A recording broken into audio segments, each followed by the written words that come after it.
C'est ce que devraient se dire les futurs élus qui escomptent trop somptueusement les délices du paradis. Dieu avait-il le droit d'éprouver ces créatures? Était-ce nécessaire, puisqu'il connaissait la liberté qu'il leur avait donnée et l'intelligence qui devait user de cette liberté? D'avance, il voyait l'inévitable résultat. Il est vrai qu'ignorant presque tout ce qui se passe sur notre terre,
serait-ce que comprendre ceci.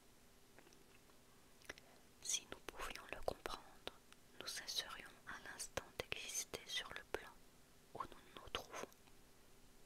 Nous ne savons même pas ce que veut dire exactement le mot comprendre. Je crois comprendre par exemple le mécanisme d'un moteur ou d'une montre, c'est-à-dire que je me rends compte que la force motrice est fournie par la vapeur, l'air, l'essence, l'électricité, de l'eau, un ressort ou des bois. Mais même dans le même instant, je suis arrêtée par les mystères de l'eau, de la vapeur, du feu, de l'électricité, des huiles minérales, des métaux, de la gravité, etc. Est-ce comprendre? Et si nous connaissions la force motrice de l'univers, en saurions-nous beaucoup plus que celui qui ne sait rien? Pour connaître la valeur des vers que nous admirons, demandons-nous quels seront ceux dont nous nous souviendrons dans l'autre monde et que nous oserons réciter devant Dieu.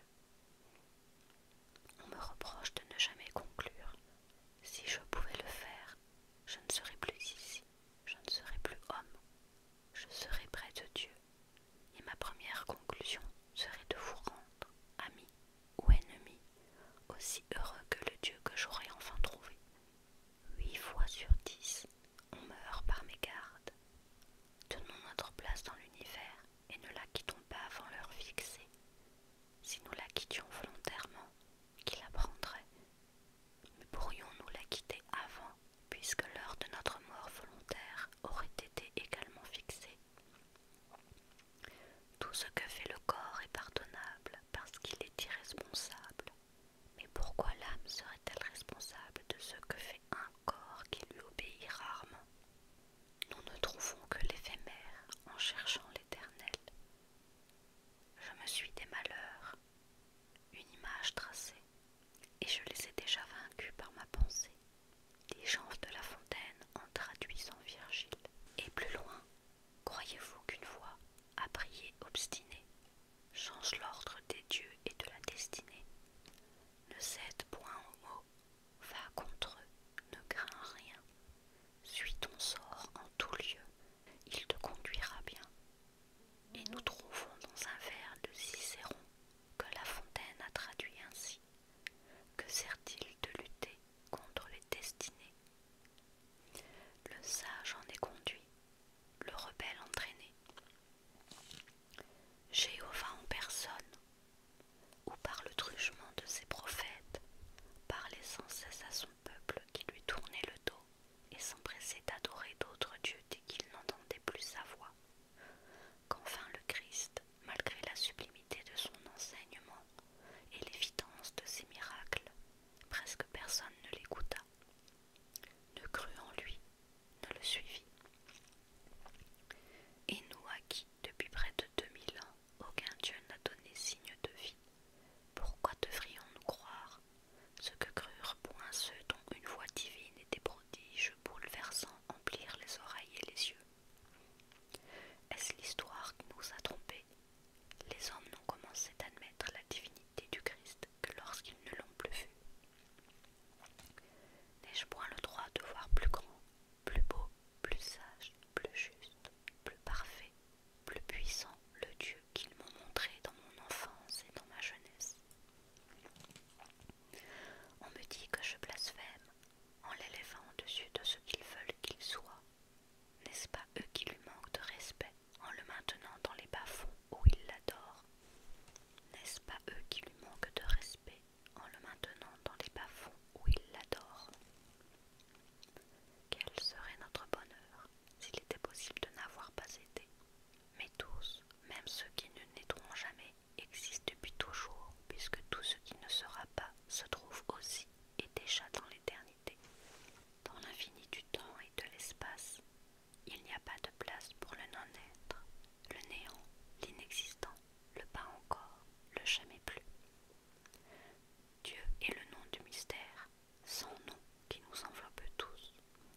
souhaite.